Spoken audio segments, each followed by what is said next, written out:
Welcome to the One Berry Lane podcast. We are back off hiatus. When this pandemic started, we decided to pull back a little bit, but now we're ready to get back into action here. And I thought one of the best ways, by the way, I'm Principal Matt Jones, one of the best ways to groups to talk to would be the Winter Fantasy, as we're getting geared up for that. So welcome. Let's go around the table here and introduce who we have. I'm Gracie Kitchell. And Gracie, what grade are you in? I'm a senior. Senior, okay. Next? I'm Anthony Kinney. I'm the drama director here at Logansport High School. Great, welcome. Finley, I'm a sophomore. You're Junior, sorry. Hi, I'm Sam Fultz, a junior. I'm Layla Powell. I'm a junior. Well, welcome, everybody. Let's, talking before we get into the show and plot and everything, Mr. Kinney, tell us a little bit about how you come up with, so we're coming off of Fiddler last year, a great performance. Then how in the off season do you choose what the next show will be? What's the process of all that? One of the processes is we've been trying to alternate back and forth between maybe more classic 1950s original Broadway production type show like Fiddler, and then trying to go with something that's a little newer. And Mamma Mia is a little newer. It's not like a super recent play or musical, but it is a musical that has had real staying power, that's been around since it came out. It's remained popular since it came out. So that's kind of where we start. Looking for this year was, hey, what's something a little newer that we can do, and hopefully at least possibly something that hasn't been done in Logansport before, which with Mamma Mia, that's what we got. It's the first time it's ever been done. How the process it takes for a theater production to make it to local stages? Mm-hmm. I mean, I know they start out on Broadway or West End, then they make the way to regional touring, but there's a timeline, right? I mean, it takes time before you can even get access. Like right now, could you have access to Wicked or Jersey Boys? No, probably no. Right? And I get, students ask about that all the time. Mm-hmm. Can we do Wicked next year? And I'm like, no, we don't have the budget for it, for one thing. And they would arrest us if we tried to do it and sue us. And we don't want either one of those things. So yeah, it's on Broadway, it leaves Broadway, and you're exactly right. It goes regional, it goes touring company, the official, and then once that's done, then a couple years after that, usually licenses become available for things. So when you look at something like Wicked, that's not going to be available for a while because it's still so popular in the touring companies and in the regional stuff they do in LA and Chicago. So that'll be way down the road. Well, and plus it's extremely challenging to defy gravity. It is. We haven't really found a way to do it in McHale that insurance will let us do. So. Okay. Yeah. So, Logansport High School has just such a rich tradition of theater. And I go back to, I wasn't in theater, and I regret that as a former student here. I'm just so always proud as principal with all these talented kids, and it just seems like our pipeline gets every year. It's certain kids they'll graduate and all these talented kids, but then we just keep getting more and more. What do we attribute that success to here locally? I think a lot of it locally lies with Tim and Susan Cahallen through Logansport Children's Choir, through their work and introduction to kids when they're young to music and to performing. It's a privilege. It's like you said, when I started directing here, even when I directed at what was then Lincoln Middle School, it was the same sort of thing. I'd have kids 7th, 8th grade who were like really, really good. And it was like, are we just in some sort of like magical area where that happens? And I think you take a group of students, for which we have here, which are just, they have the talent for it. And then they've had access to people who've helped them hone that talent, especially vocally. If you're looking at doing musicals here at the high school, that's probably the biggest component of it, I would say, is that work that they've done early on with these kids and that they continue to do with them. Yeah, then you have to toss in some dance numbers, which adds a whole nother layer of challenge. And that's just natural talent that these guys have. It's just Absolutely. Like a bunch of hoofers. Nothing that we just get up and do a routine and it's just like, okay. It is. It's like in the movie musicals where we just like start to play the music and everybody jumps up and just starts dancing. Every single time. Well, I just have great memories of growing up in Logansport and going and seeing West Side Story and Grease when I was young. And that's what we hope, is that people coming to see these shows that if we have one show that, somebody in the community is like, they can remember and say, yeah, I remember that show at Logansport High School when we saw it. And it really made an impression on me. That's the ultimate goal that we're going for here. I'm in a smaller town in Indiana. Live theater, 95% of the people in this community, the only access they're going to have to live theater is what we do here. So we have to make sure that we do a quality job, and hopefully one that is going to stick with them like that. Sure. Well, and here we go. We're at Mamma Mia, the music of one of the most popular bands Definitely one of those in history. I mean, Abba. So tell me, obviously the music people, they go back to the 70s and probably more of the parents of these kids or probably the popularity of the music. But it just seems like it's one of those bands where if a Dancing Queen comes on, and most of the kids here at the high school, a lot would know what that song is, a popular song. And I think they're sort of emblematic of that, that band that sort of hits and has that really creative period. And it's always like that thing about what the brightest flame burns out as long or whatever. Yeah. And it's just that sort of thing. And like they come out, they make this music that's super iconic and just that people hit after through the hit decades have made those connections with, like you said. Stands the test of time. So, and then at some point, and I know they just recently put together an album again. Yes, and they also did the concerts in England, right? Where they did the avatars or something. The avatars, the holographic avatars for them that were. I talked to a couple of people who went to it. It was an amazing. Oh, they actually went to. Oh, okay. Amazing experience to go and see it. It was done so well, but it's just like it keeps reintroducing itself to new people. There's the films came out and kind of introduced it to new generations, reintroduced it to those who were, alive when the music first came out, stuff like that. So it keeps kind of getting this rejuvenation that kicks in. And, they were, years after they broke up, and I had read that somewhere where someone offered them $1 billion to tour in the early 2000s, $1 billion in early 2000s, but they wouldn't do it. Yeah. They just were done. Talk about the show. Okay. The plot, what's the storyline here on this show? The storyline for Mamma Mia is the central one is Sophie Sherritt, who's played by Layla over there, and she has a problem. Sophie. She has a problem. Okay. In that she wants to know who her dad is.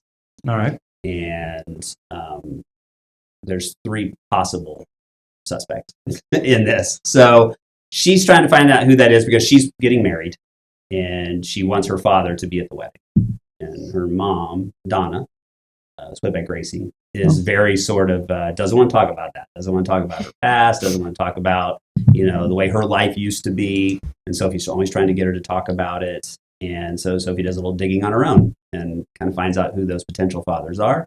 Contacts them, has them come to this little island in Greece where Donna runs a taverna, and hilarity ensues on the fathers arriving. And Donna used to be the member of a group, Donna and the Dynamos, who performed.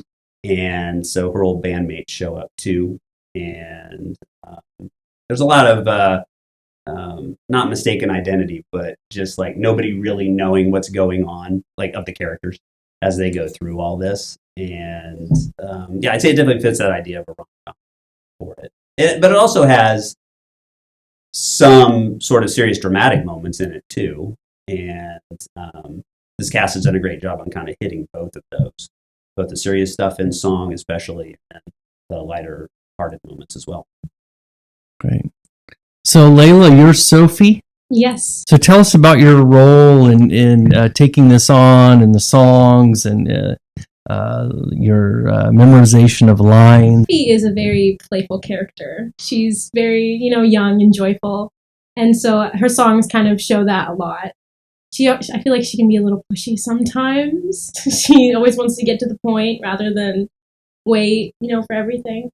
With line memorization, it was hard. There's a lot to get down, but and we're still kind of working on that. Still getting it. But we are getting it together, so that's really good, and I think it's going to be a great show. Great. So you're out. Who are the fathers? Potential fathers, I guess. We have one with us today. Okay, one. Yeah. Okay. All right. I play Sam Carmichael. Sam Carmichael. Mm-hmm. He was Pierce Brosnan in the movie.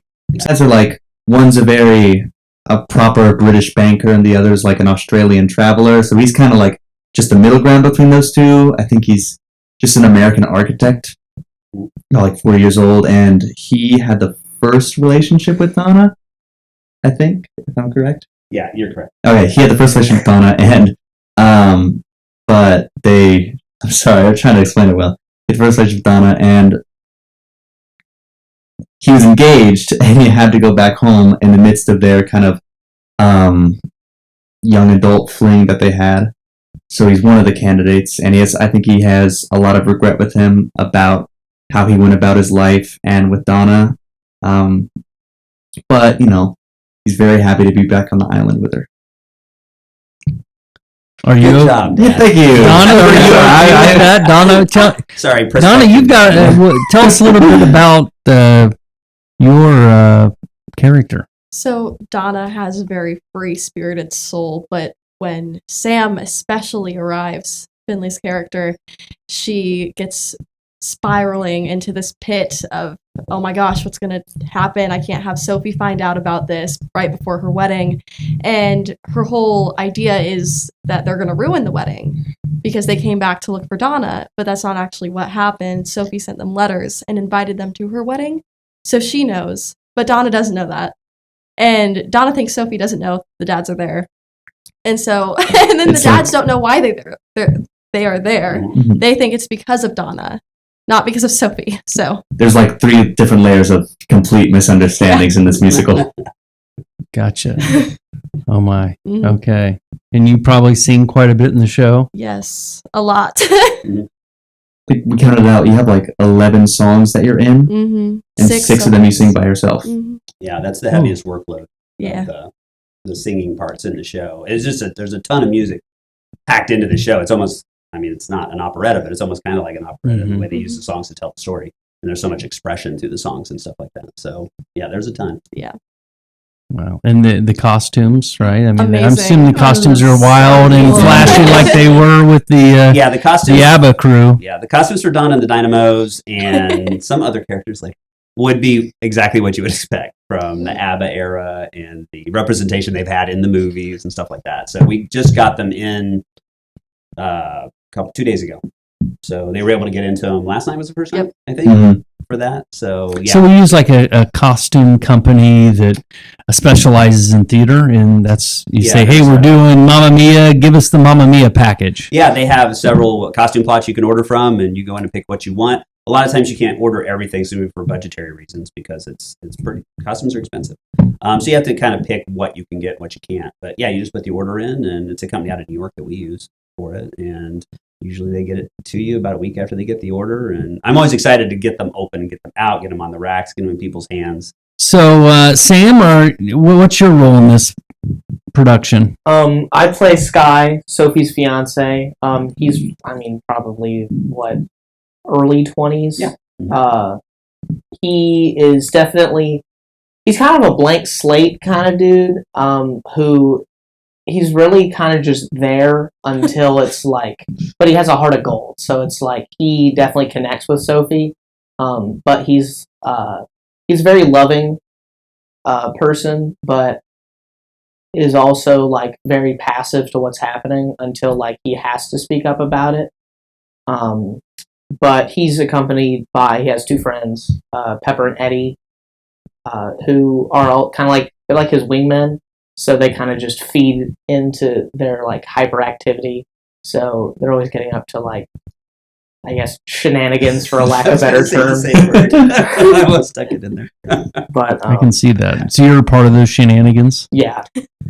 Sam, what are the challenges of being an actor in a high school production?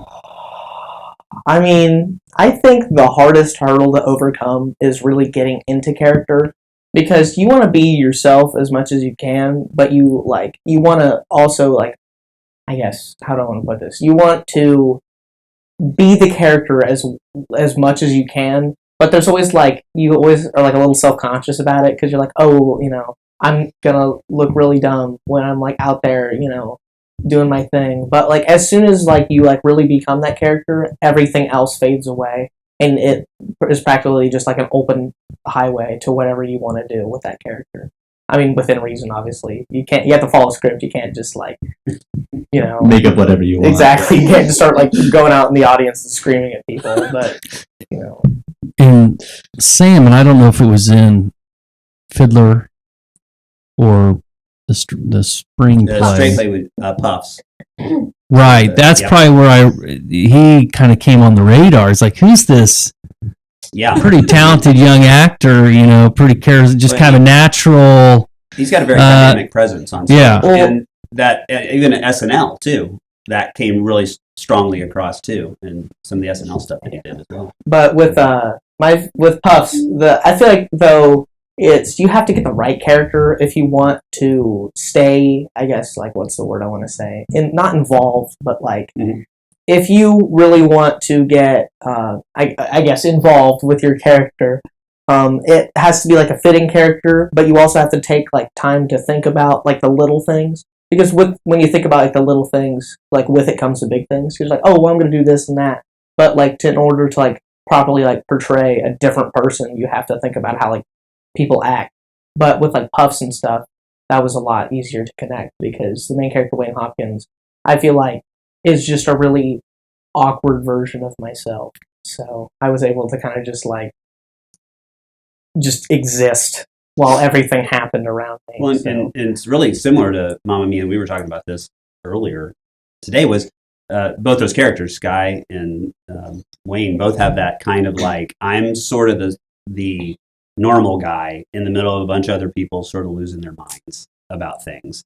And so it is difficult to pull that off as an actor because you're not able to go up here with it. You got to make sure you maintain it down here, but still give it character in that, which is a tough thing to do. But Sam is really good at it, and he doesn't think he is, but he is. Well, it's weird because outside of I guess like my current or like my roles as of late, I'm usually a pretty out there, charismatic, loud person, but these characters are usually pretty tame, so I have to really bring maturity to the board, which I wouldn't say is a task, but, when you're crazy and hyper 24/7, to knock that back to, being hyper and crazy for, only 24/5 as opposed to 24/7, it's a little bit harder. Yeah, and it goes for Sam, it also goes for all these guys and the people in the cast, the main characters in the show. Especially, they all have great instincts for stuff. And like when it comes to directing, I don't know if I do it right or I do it wrong, but the way that I've always wanted to do it is to give broad strokes to them as far as blocking and things like that, and then rely on their instincts a lot of times for like what they think their character will do. There's plenty of times during practices where we're standing there and like somebody does something, and I'm like, we had that with Lay All Your Love on Me because Layla, you had a bunch of ideas for that where you were like, hey, what about this? We should do this. I'm like, yeah. So there's some individual creativity that the actors get to choose a little bit to get definitely that they have that input. And the shows I've done, is whatever measure of success you want to give those shows, wouldn't have been there if it wasn't for that. Like the give and take. Like I don't want to be a person who tells an actor, start here, go over to here, move your arms this way when you go. Oh, in fact, let me move you there and show you how you should be doing. Because if they're going to play that part, they kind of have to digest that part and then, exude it after that. And that's their own ideas mixing in with the script. Like you said, you can't go completely away from what the script wants you to do, but I do want each person to make that part their own. So how long have you guys been practicing? What's that look like? I mean, it starts out the beginning of the school year and then you ramp it up. We started, it was early September. Mid-September by the time. We were about a week later than normal this year, just scheduling wise. And so mid-September is when we do auditions and casting. And then, about September, October, November, so a couple of months is what we usually run into about that. And now you're how many days a week as the mad push to the show? In most of the practices before, it's 2 nights a week, blocking, acting stuff, 1 night a week vocals, 1 night a week dance. And when we get to these last 2 weeks, all those things converge together. So we end up doing like, hey, run the first act this night, run the second act this night. And then with John Bales and Jeff Seminowski from McHale integrating all the tech and set stuff into it as well, that's what we're into this week heavily. And they do a great job. I mean, there's some talented Yeah. people, and then obviously the facility in general is top notch and amazing. We're so lucky to have that. Yeah, and a shout out to John from McHale, because the way he does tech practices is he lets us run the scenes. He's at the tech table, he's making notes, and he's having his people do stuff, but he lets us go through scenes, and we're able to get through them and go back and do them again, and he makes adjustments on the fly, and then afterwards he goes back in and makes his adjustments in the cue sheets and the tech, the computers and stuff like that, and it really allows us to have the freedom to get some rhythm with what we're doing. I consider myself fairly techie, but when I watch like with all the soundboard and the lighting board and how that's all pre-timed and and everything and determined, and how that's way outside my wheelhouse on knowledge, but it's always impressive. Even for me, being involved, this will be my, I don't know how many years I've been directing. We go back a long time, Mr. Kinney, all the way back to Lincoln. Yeah. So several years, and it's just like I still walk in there. I don't know how that stuff works, and I know a little bit more than I used to now, but it's still kind of like you're walking into some mad scientist laboratory half the time with what they can do down there, and just the different lighting. And, right. And Jeff Shimnowski is a great carpenter. Yep. I mean, when we first hired him, he was just so impressive on his carpentry work. Oh yeah, he works at Notre Dame. Right. The Shakespeare and the summer. Yeah, absolutely. So music-wise, obviously this is the music, so it's music heavy, and it's a little inside baseball maybe. I mean, we're not doing live music, right? We have a pre-recorded track. Yes. And I know that's probably always tough every year to make that determination on with musicians, and it varies from show to show. Yeah, right. Definitely, depending on what the instrumentation requires, and depending on, and there's always a pull too, because you have a large group of creative students who are in band, they're both in choir, in theater. Well, I mean, that's the thing. At our school, we have so many kids that are talented, like these kids here, just phenomenal talent, smart kids, taking challenging classes, and involved in so much, probably work after school. So I know Sam, I see him all the time at Martin, so I know he works after school. But in just all of that, and then they're in music, or they're in swing choir too, and then they're up on the stage, that you just don't, there's just not enough to go around from that. And then you run into shows like Mamma Mia, which has a certain instrumentation that you need. And so there's a lot of different factors, like I said earlier, budgetary as well, that we have to take into account and on what we're going to do that year. But yeah, we've, of course, COVID times, we went to doing that out of precautions about having a bunch of people down in the pit playing music. But even since we've been out of that, I know Fiddler we did, and this show we did, Adam Stanley too. Yeah, those last three shows had pre-recorded music that we did. Which is, I don't know, do you guys find that, is it more challenging to do with the pre-recorded, or do you guys like it? Do you like live, or do you like the pre-recorded? I don't think any of us have done. I have. I was in Bye Bye Birdie. The JCT shows too, we used to have a live pit, but I don't know, I feel like live pit is easier because they adjust to you, whereas a recording, you are adjusting to the recording. Yeah. Go ahead. It's been really nice this year with Tim and Susan running it, though, because Susan plays the piano incredibly, and so she's able to play our parts at the beginning of a recording if it doesn't work out the way we want it to, and then she will control the tech for that.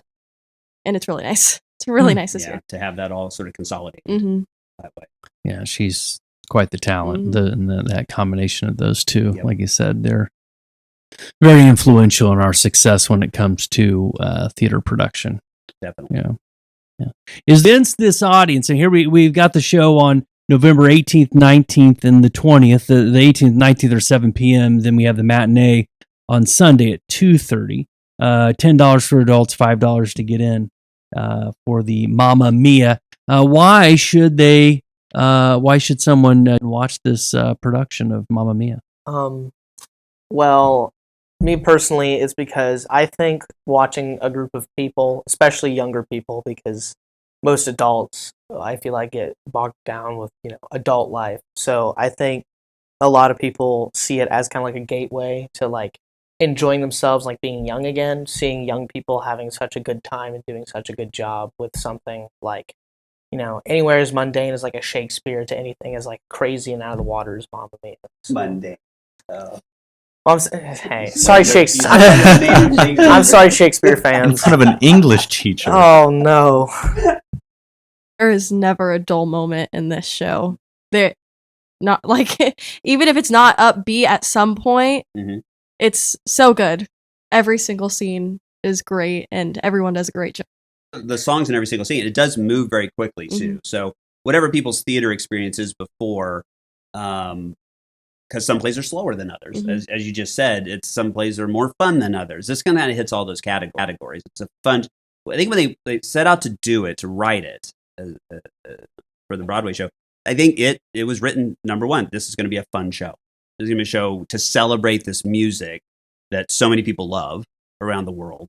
And so we want to make a show that matches that and to make it fun for an audience to come in. So the movement, the lighting, the energy of the performers, the songs, the scenes one into another, it moves along really well. I've seen a couple of different productions of this, and you feel great by the end of the production. It's just there's a lot of energy and just sort of a joy to it in that. And the familiar music.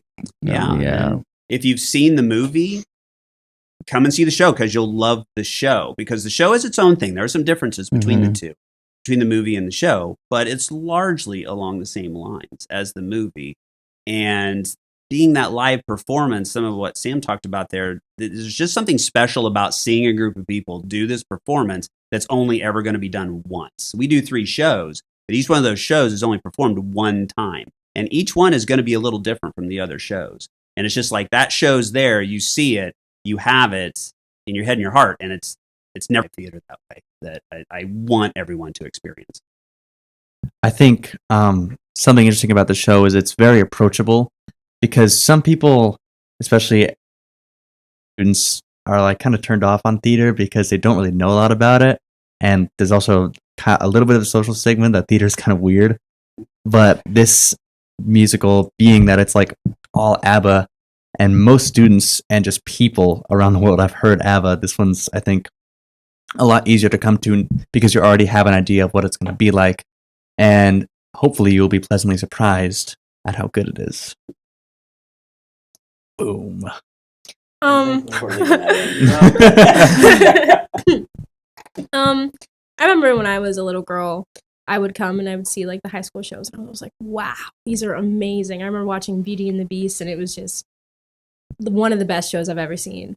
So I think, all LHS productions that I've been in, that I've seen, have always been, amazing with like the talent and the level of acting. So, I just think if you want to come see a good show and it's going to be good, there's going to be talented people and you're going to enjoy it, then, you should come to the show.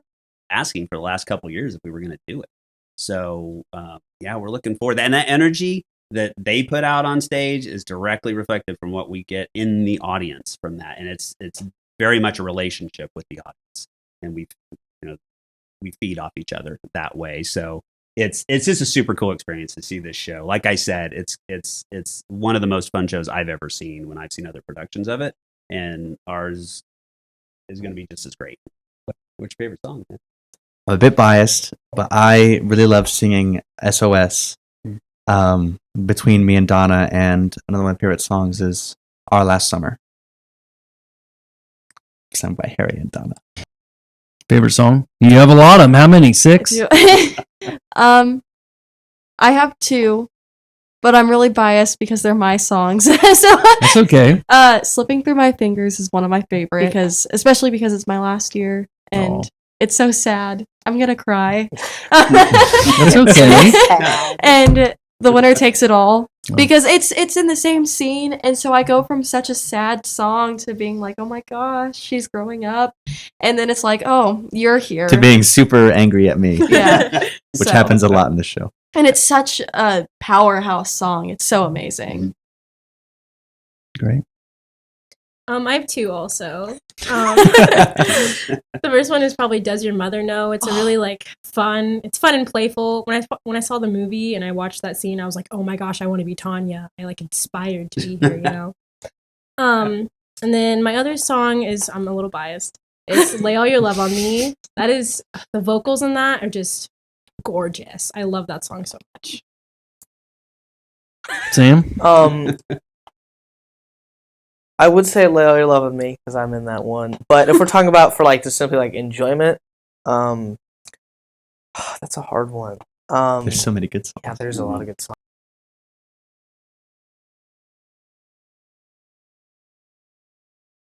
Well, you guys, I mean, you were so talented. And I know we only could have a few of you in here, and I know there's the whole cast. I was looking at that list of the kids who are going on the tour on Monday.